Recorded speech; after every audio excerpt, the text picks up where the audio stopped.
पूर्वोत्तर भारत के किस राज्य में देशभक्ति दिवस मनाया गया है? आपका सही जवाब है ऑप्शन बी मणिपुर। पूर्वोत्तर भारत के मणिपुर राज्य में देशभक्ति दिवस मनाया गया है। मणिपुर में 13 अगस्त को देशभक्ति दिवस मनाया गया है। यह दिवस सन 1891 में अंग्रेजों के साथ युद्ध में अपने प्राणों की आहुति देने वाले मणिपुर के स्वतंत्रता सेनानियों की याद में हर साल मनाया जाता है। विश्व बैडमिंटन संघ ने किस पैरा बैडमिंटन खिलाड़ी को 18 महीने के लिए निलंबित किया है? आपका सही जवाब है ऑप्शन बी प्रमोद भगत। विश्व बैडमिंटन संघ ने प्रमोद भगत को पैरा बैडमिंटन खिलाड़ी को 18 महीने के लिए निलंबित किया है। पैरा बैडमिंटन खिलाड़ी प्रमोद भगत को एंटी डोपिंग नियमों के उल्लंघन के लिए विश्व बैडमिंटन संघ ने 18 महीने के लिए निलंबित कर दिया है। किस देश के उपराष्ट्रपति मोहम्मद जवाद जरीफ ने नियुक्ति के 11 दिन बाद त्यागपत्र दिया है? आपका सही जवाब है ऑप्शन ए ईरान। ईरान के उपराष्ट्रपति मोहम्मद जवाद जरीफ ने नियुक्ति के केवल 11 दिन बाद ही अपने पद से त्यागपत्र दे दिया है। छठे भारत ऑस्ट्रेलिया समुद्री सुरक्षा संवाद का आयोजन कहाँ किया गया है? आपका सही जवाब है ऑप्शन सी कैनबरा। छठे भारत ऑस्ट्रेलिया समुद्री सुरक्षा संवाद का आयोजन कैनबरा में किया गया है। छठे भारत ऑस्ट्रेलिया समुद्री सुरक्षा संवाद का आयोजन 13 अगस्त को कैनबरा में किया गया है। भारतीय प्रतिनिधिमंडल का नेतृत्व मुआनपुई सयावी ने किया है। वहीं ऑस्ट्रेलिया के प्रतिनिधिमंडल का नेतृत्व दक्षिण और मध्य एशिया की पहली सहायक सचिव सारा स्टोरी ने किया है। वक्फ संशोधन विधेयक 2024 के लिए संयुक्त संसदीय समिति का अध्यक्ष किसे नियुक्त किया गया है? आपका सही जवाब है ऑप्शन सी जगदम्बिका पाल। वक्फ संशोधन विधेयक 2024 के लिए संयुक्त संसदीय समिति का अध्यक्ष जगदम्बिका पाल को नियुक्त किया गया है। लोकसभा अध्यक्ष ओम बिरला ने भाजपा सांसद जगदम्बिका पाल को वक्फ संशोधन विधेयक 2024 के लिए संयुक्त संसदीय समिति का अध्यक्ष नियुक्त किया है। इस समिति का गठन विधेयक की विस्तृत जांच के लिए किया गया है। NHA और किस विश्वविद्यालय ने डिजिटल स्वास्थ्य शिक्षा को बढ़ावा देने के लिए समझौता ज्ञापन पर हस्ताक्षर किए हैं? आपका सही जवाब है ऑप्शन डी महाराष्ट्र स्वास्थ्य विज्ञान विश्वविद्यालय। राष्ट्रीय स्वास्थ्य प्राधिकरण NHA और महाराष्ट्र स्वास्थ्य विज्ञान विश्वविद्यालय ने डिजिटल स्वास्थ्य शिक्षा को बढ़ावा देने के लिए समझौता ज्ञापन पर हस्ताक्षर किए हैं। DRDO ने लॉन्ग रेंज ग्लाइड बम का सफल परीक्षण किया। इसे क्या नाम दिया गया है? आपका सही जवाब है ऑप्शन ए गौरव। DRDO ने लॉन्ग रेंज ग्लाइड बम का सफल परीक्षण किया। इसे गौरव नाम दिया गया है। रक्षा अनुसंधान और विकास संगठन DRDO ने भारतीय वायुसेना के सुखोई 30 MKI से long range glide bomb LRGB गौरव का सफलतापूर्वक पहला परीक्षण किया। गौरव हवा से प्रक्षेपित किया जाने वाला 1000 किलोग्राम वर्ग का ग्लाइड बम है जो लंबी दूरी तक लक्ष्य को भेदने में सक्षम है। इसका परीक्षण ओडिशा के तट पर किया गया। हाल ही में किस राज्य सरकार ने रत्नागिरी स्थित मेसोलिथिक युग के प्राचीन स्मारक को संरक्षित स्मारक घोषित किया? आपका सही जवाब है ऑप्शन बी महाराष्ट्र। हाल ही में महाराष्ट्र राज्य सरकार ने रत्नागिरी स्थित मेसोलिथिक युग के प्राचीन स्मारक को संरक्षित स्मारक घोषित किया। महाराष्ट्र सरकार ने हाल ही में महाराष्ट्र प्राचीन स्मारक और पुरातात्विक स्थल और अवशेष अधिनियम 1960 के तहत रत्नागिरी में जियोग्लिफ और पेट्रोग्लिफ को संरक्षित स्मारक घोषित किया। राज्य संस्कृति विभाग की एक अधिसूचना के अनुसार देवड़ रत्नागिरी में पेट्रोग्लिफ्स का समूह मेसोलिथिक युग लगभग 200,000-1000 साल पहले का है। हाल ही में किस भारतीय पैरा शटलर को बैडमिंटन विश्व महासंघ ने निलंबित कर दिया? आपका सही जवाब है ऑप्शन सी प्रमोद भगत। हाल ही में प्रमोद भगत भारतीय पैरा शटलर को बैडमिंटन विश्व महासंघ ने निलंबित कर दिया। पैरा शटलर प्रमोद भगत को डोपिंग रोधी नियमों के उल्लंघन के लिए बैडमिंटन विश्व महासंघ ने 18 महीने की अवधि के लिए निलंबित कर दिया है। प्रमोद पेरिस 2024 पैरालंपिक खेलों में हिस्सा नहीं ले पाएंगे। बता दें कि टोक्यो 2020 पैरालंपिक में भगत ने स्वर्ण पदक जीता था। हाल ही में समाचारों में रहा तुंगभद्रा बांध किस राज्य में स्थित है? आपका सही जवाब है ऑप्शन डी कर्नाटक। हाल ही में समाचारों में रहा तुंगभद्रा बांध कर्नाटक राज्य में स्थित है। 71 साल पुराने तुंगभद्रा बांध का 19वां शिखर द्वार ढह गया, जिससे कर्नाटक और आंध्र प्रदेश में बाढ़ की चेतावनी जारी हो गई। तुंगभद्रा बांध, जिसे पंपा सागर के नाम से भी जाना जाता है, कृष्णा नदी की सहायक तुंगभद्रा नदी पर बना एक बहुउद्देशीय बांध है। यह कर्नाटक के बेल्लारी जिले में होसपेट शहर के पास स्थित है। यह शुरू में हैदराबाद राज्य और मद्रास प्रेसिडेंसी की एक संयुक्त परियोजना थी, जो बाद में 1953 में इसके पूरा होने के बाद कर्नाटक और आंध्र प्रदेश की एक संयुक्त परियोजना बन गई। बांध की भंडारण क्षमता 101 टीएमसी है, जिसका जलग्रहण क्षेत्र 28,000 वर्ग किमी है, जो 33 शिखर द्वारों के साथ 49.5 मीटर ऊंचा है। यह केरल के मुल्लापेरियार बांध के साथ मिट्टी और चूना पत्थर का उपयोग करके निर्मित भारत के 2 जलाशयों में से एक है। हाल ही में किस देश के उपराष्ट्रपति मोहम्मद जवाद जरीफ ने इस्तीफा दिया है? आपका सही जवाब है ऑप्शन बी ईरान। हाल ही में ईरान देश के उपराष्ट्रपति मोहम्मद जवाद जरीफ ने इस्तीफा दिया है। हाल ही में कौन मिस टीन ग्लोबल 2025 में भारत को रिप्रेजेंट करेंगी?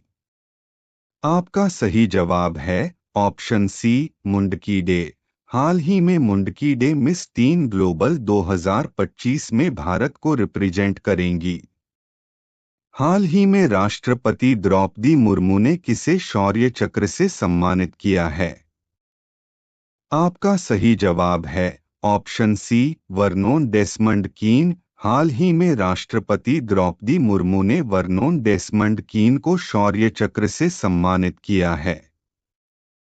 हाल ही में आईआईटी गांधीनगर ने किस आईआईटी के साथ मिलकर नार्मदा का शुभारंभ किया है?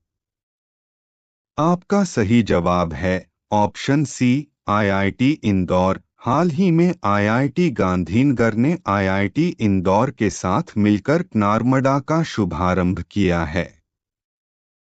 हाल ही में किस देश ने डेंगू वैक्सीन डेंगील के तीसरे चरण का परीक्षण शुरू किया है? आपका सही जवाब है ऑप्शन ए भारत। हाल ही में भारत देश ने डेंगू वैक्सीन डेंगील के तीसरे चरण का परीक्षण शुरू किया है। भारत में प्रतिवर्ष 14 अगस्त को विभाजन विभीषिका स्मृति दिवस पार्टीशन हॉरर्स रिमेम्बरेंस डे मनाया जाता है। राष्ट्रपति द्रौपदी मुर्मू 14 अगस्त को राष्ट्रपति भवन में अमृत उद्यान ग्रीष्मकालीन वार्षिक 2024 का उद्घाटन करेंगी। ईरान के उपराष्ट्रपति मोहम्मद जवाद जरीफ ने नियुक्ति के 11 दिन बाद ही त्यागपत्र दे दिया है। भारत 23 अगस्त को पहला राष्ट्रीय अंतरिक्ष दिवस touching the lives while touching the moon theme के साथ मनाएगा। डीआरडीओ ने अपनी पहली लंबी दूरी तक मार करने वाली ग्लाइड बम फ्लाइट गौरव का सफल परीक्षण किया है। अमेरिका ने इजराइल को लड़ाकू जेट और हवा से हवा में मार करने वाली उन्नत मिसाइलों सहित $20 बिलियन के हथियार की बिक्री को मंजूरी दी है। भारतीय वायुसेना ने 13 अगस्त को बहुपक्षीय हवाई युद्ध अभ्यास एक्स तरंग शक्ति की मेजबानी की है। केंद्रीय मंत्री किरेन रिजिजू ने नई दिल्ली में हज आवेदन 2025 और जियो पारसी योजना पोर्टल का शुभारंभ किया है। लोकसभा अध्यक्ष ओम बिरला ने भाजपा सांसद जगदंबिका पाल को वक्फ संशोधन विधेयक 2024 के लिए संयुक्त संसदीय समिति का अध्यक्ष नियुक्त किया है। 78वें स्वतंत्रता दिवस के अवसर पर विशेष अतिथि के रूप में पंचायती राज संस्थाओं के 400 निर्वाचित प्रतिनिधियों को आमंत्रित किया गया है। आतंकवाद से निपटने के लिए गठित भारत ऑस्ट्रेलिया संयुक्त कार्यदल की 14वीं बैठक नई दिल्ली में हुई है। केंद्रीय वित्त मंत्री निर्मला सीतारामन ने भोपाल में भारतीय विज्ञान शिक्षा और अनुसंधान संस्थान के 11वें दीक्षांत समारोह को संबोधित किया है। मध्य प्रदेश छात्राओं को सैनिटरी नैपकिन खरीदने के लिए पैसे देने वाला पहला राज्य बन गया है। नीलकुरिंजी आधिकारिक तौर पर संकटग्रस्त प्रजाति बन गई।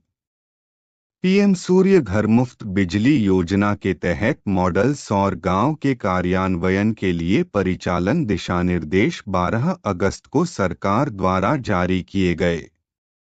अफ्रीका सीडीसी द्वारा एमपॉक्स को सार्वजनिक स्वास्थ्य आपातकाल घोषित किया गया है। मिशन कर्मयोगी के तहत डॉक्टर जितेंद्र सिंह द्वारा अमृत ज्ञान कोश और फैकल्टी डेवलपमेंट पोर्टल लॉन्च किए गए। आरबीआई ने अपने आंकड़ों को बेंचमार्क करने के लिए एक विशेषज्ञ समिति बनाई है। डीआरडीओ ने लॉन्ग रेंज ग्लाइड बम गौरव का पहला सफल परीक्षण किया। केंद्रीय मंत्री ने flood watch India mobile application का संस्करण 2.0 जारी किया। जियो पारसी योजना पोर्टल केंद्रीय मंत्री किरेन रिजिजू द्वारा लॉन्च किया गया है।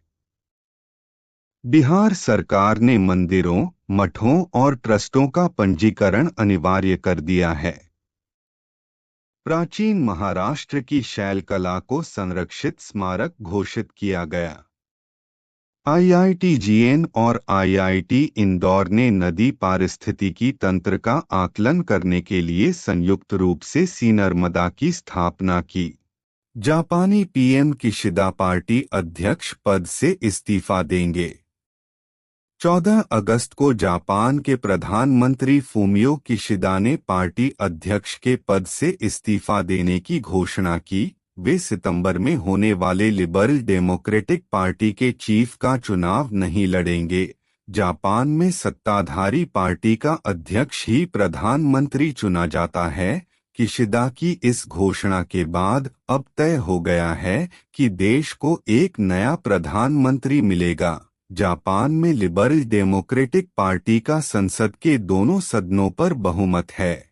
पीएम किशिदा के चुनाव न लड़ने का ऐलान करने के बाद अब एलडीपी अध्यक्ष पद का चुनाव जीतने वाला ही जापान का अगला प्रधानमंत्री बनेगा। किशिदा 2021 में लिबरल डेमोक्रेटिक पार्टी के अध्यक्ष चुने गए थे। किशिदा का 3 साल का कार्यकाल सितंबर में समाप्त हो रहा है। जापान में पीएम किशिदा की लोकप्रियता में भारी गिरावट हुई है। इसकी वजह उनकी पार्टी पर लगने वाले भ्रष्टाचार के गंभीर आरोप हैं। हॉकी इंडिया ने 16 नंबर की जर्सी रिटायर की। 14 अगस्त को हॉकी इंडिया ने गोलकीपिंग के दिग्गज खिलाड़ी पीआर श्रीजेश की जर्सी नंबर को रिटायर करने का फैसला किया। श्रीजेश ने हाल ही में पेरिस ओलंपिक गेम्स में ब्रॉन्ज मेडल जीतकर हॉकी से संन्यास ले लिया। जूनियर टीम के लिए 16 नंबर की जर्सी जस की तस ही रहेगी। पीआर श्रीजेश अब जूनियर हॉकी टीम के कोच होंगे। श्रीजेश ने 22 जुलाई को इंटरनेशनल हॉकी से संन्यास लेने की घोषणा की थी। इससे पहले उन्होंने ओलंपिक 2020 में भारतीय नेशनल टीम के साथ गेम्स में हिस्सा लिया था। टोक्यो 2020 ओलंपिक में भारत की पुरुष हॉकी टीम ने ब्रॉन्ज मेडल जीता था। श्रीजेश ने इंचियोन 2014 और हांगझोउ 2022 में 2 गोल्ड समेत 3 एशियाई खेल पदक भी जीते हैं। श्रीजेश ने 2006 में भारतीय राष्ट्रीय हॉकी टीम के लिए डेब्यू किया था। श्रीजेश अपने देश के लिए कुल 328 हॉकी मैच खेल चुके हैं। पीआर श्रीजेश को 2021 में मेजर ध्यानचंद खेल रत्न पुरस्कार से सम्मानित किया था। वे 2021 में world games athlete of the year का पुरस्कार जीतने वाले दूसरे खिलाड़ी हैं। उन्होंने 2021 और 2022 में लगातार FIH goalkeeper of the year पुरस्कार भी जीते हैं। मोर्ने मोरकल टीम इंडिया के बॉलिंग कोच बने। 14 अगस्त को BCCI ने 39 साल के पूर्व साउथ अफ्रीकी गेंदबाज मोर्ने मोरकल भारतीय क्रिकेट टीम के बॉलिंग कोच बनाया है। वे 1 सितंबर को टीम के साथ जुड़ेंगे। अब मोर्ने मोरकल बांग्लादेश के खिलाफ टेस्ट सीरीज से भारतीय टीम के साथ जुड़ेंगे। 19 सितंबर से शुरू हो रही यह सीरीज मोरकल का पहला असाइनमेंट होगा। मोरकल पाकिस्तान क्रिकेट टीम के बॉलिंग कोच रह चुके हैं। हेड कोच गौतम गंभीर ने मोरकल को बॉलिंग कोच बनाने की मांग की थी। दोनों IPL franchise Lucknow super giants के लिए साथ में काम कर चुके हैं। मोरकल पूर्व भारतीय कोच पारस माम्ब्रे की जगह लेंगे।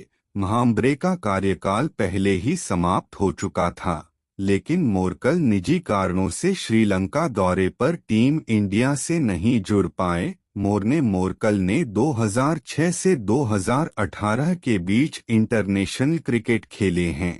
इस दौरान उन्होंने 86 टेस्ट, 117 वनडे और 44 T20 इंटरनेशनल मैच खेले हैं। मोरकल पाकिस्तान क्रिकेट टीम के बॉलिंग कोच रह चुके हैं। तरंग शक्ति 2024 के दूसरे चरण की घोषणा। 14 अगस्त को भारतीय वायुसेना के सबसे बड़े बहुपक्षीय हवाई अभ्यास तरंग शक्ति के पहले चरण का समापन हुआ। IAF प्रमुख air chief marshal VR Chaudhary ने इस अभ्यास को द्विवार्षिक आयोजन बनाने की घोषणा की। तरंग शक्ति अभ्यास का दूसरा चरण 1 से 14 सितंबर तक जोधपुर में आयोजित होगा। इस अभ्यास में 18 देश हिस्सा लेंगे, जिनमें से 10 के पास एयर एसेट्स हैं। इसमें भारतीय वायुसेना और विदेशों के कुल 150 विमान शामिल होंगे।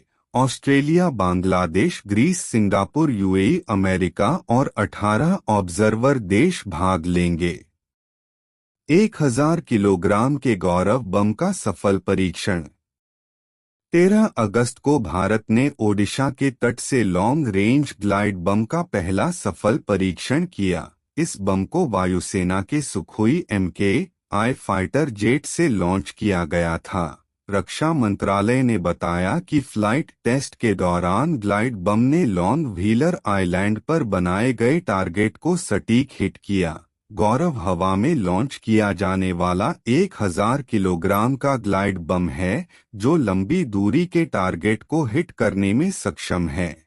लॉन्चिंग के बाद यह ग्लाइड बम बेहद सटीक हाइब्रिड नेविगेशन स्कीम की मदद से टारगेट की तरफ बढ़ता है।